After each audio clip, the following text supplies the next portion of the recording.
Water is a crucial resource that all humans need. And right now what we're seeing is there's just not enough water to go around. The current situation is that large swaths of the West, basically all of California, Oregon, Nevada, and Utah, and a few other states are in a state of drought right now. It's hard really to find a business that's not being affected. And when the water runs low, the economy feels the effect.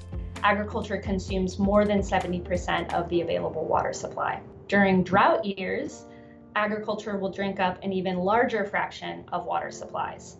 Tourism, landscaping, home building, and farming are just some of the businesses that get hurt because of one of the worst droughts the West Coast has ever experienced. In 2020, wildfires and drought cost the U.S. a total of $21 billion, according to the National Centers for Environmental Information. And with lower water levels and higher temperatures, the wildfire risk runs hotter. In the West Climate region alone, which includes California and Nevada, wildfires caused $12.1 billion in damage in 2020. With fires, political feuds, and a changing climate, water wars are becoming more important to the U.S. economy than ever.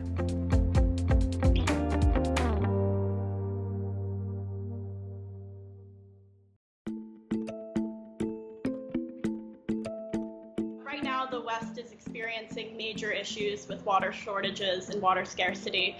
During the drought, we've seen unrelenting high temperatures, dry soil and vegetation that is essentially fueling wildfires earlier in the season and depleting reservoirs. So for example, Lake Oroville in Northern California is a significant source of water for the region. Right now, it's at less than 50% capacity. Climate change is causing droughts to become more intense. Rising temperatures are leading to less snowpack accumulation in the winter and more wintertime precipitation falling as rain instead of snow, which diminishes the snowpack.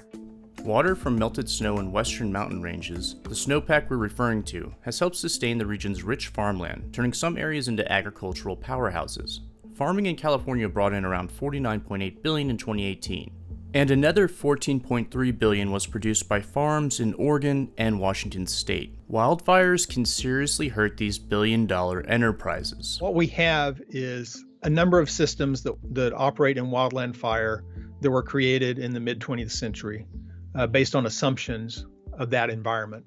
And that world no longer exists. Entry-level federal forestry technicians on the front lines are paid about $13 per hour, something the Biden administration is working to change. The issue is not only pay, which we need a significant increase in, it's the fact that most of them are seasonals, and so there's no career path for folks. So this year, firefighters are undergoing massive preparations for a wildfire year. Their forecasting could be even worse than last year's. With fire season getting longer and longer, states are now faced with this mounting challenge of adequately preparing and responding to these climate disasters they're seeing more and more of. So just a couple months ago, President Joe Biden said that FEMA is going to double funding available to help cities and states prepare for these worsening disasters. As farmers saw the writing on the wall that it was going to be a dry year, some protests about water distribution emerged. So what is a drought? Well, drought is a natural phenomenon. It's a precipitation when precipitation is less than normal. So this year it also coincides with unusually high temperatures, which produces its own set of problems, including fires and high energy demand for cooling, fish die-offs, tourism losses. Our water year in California ends on June 30th, and we had the least amount of water ever. We got 11.46 inches, and that's just less than half of what a normal year would be.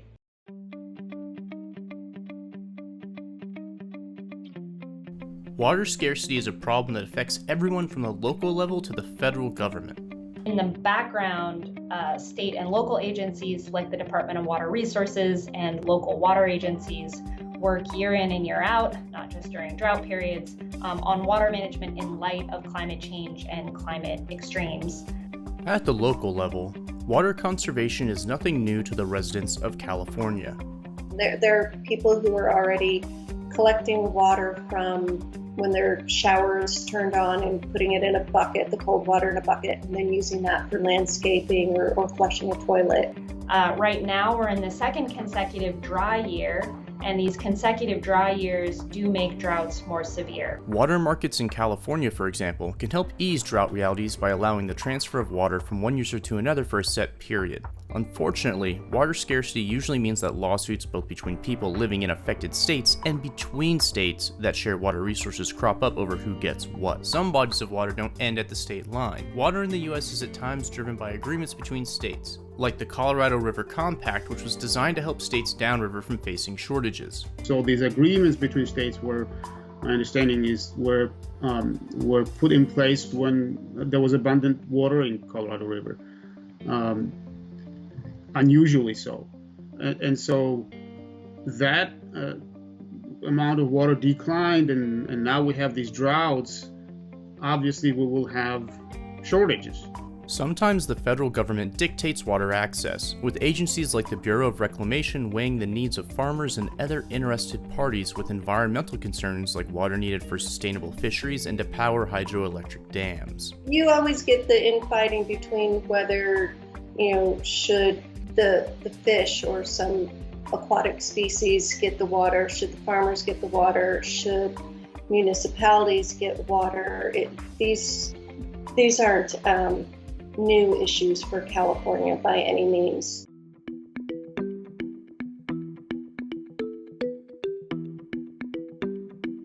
The economic effects of climate change are hard to ignore. A large body of evidence suggests that climate change is driving changes in the frequency and duration of droughts, both in the US and globally. And we can see the fingerprints of climate change on this event in several ways. Farmers get hit the hardest when temperatures rise and water runs low. The impacts of drought really vary by crop within the agricultural sector. Perennial crops like almonds and orchard crops like peaches, those have a really large upfront cost. They don't produce immediately, and they frequently have costly and more permanent irrigation systems like drip and micro sprinkler systems.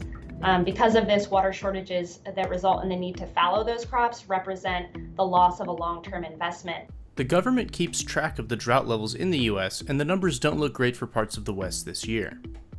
The most recent ones from last week placed just over 85% of California in a state of extreme or exceptional drought. Compared with this time last year, less than 3% of the state was in extreme or exceptional drought. So we really are in an unusual situation right now. In California, there's been this gradual transition away from annual crops and towards these perennial orchard crops like almonds, which are higher value. The perennial crops can be irrigated more efficiently than many of these annual crops because growers can install these permanent and more efficient irrigation systems. But the downside is what I said before, they can lock in the water demand and you can't fallow them in dry years.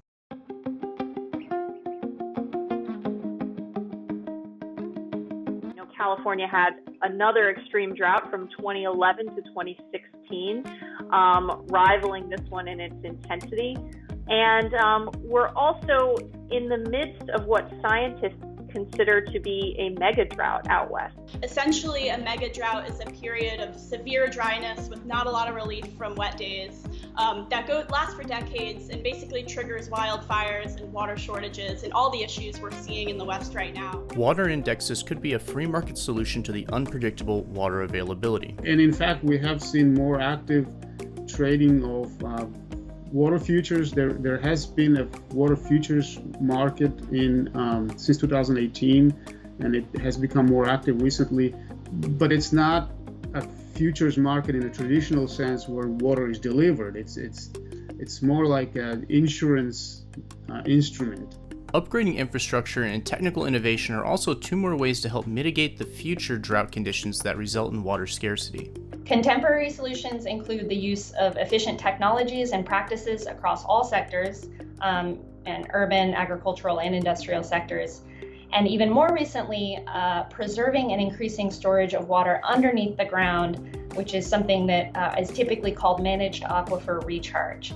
So think of desalination, which currently is too expensive, but think of Israel. They export water to other regions from desalination. I'm optimistic about ingenuity of American enterprises So if shortages and high water prices persist, this will attract bright minds and investment in technology to enable more efficient distribution and maybe new supply sources.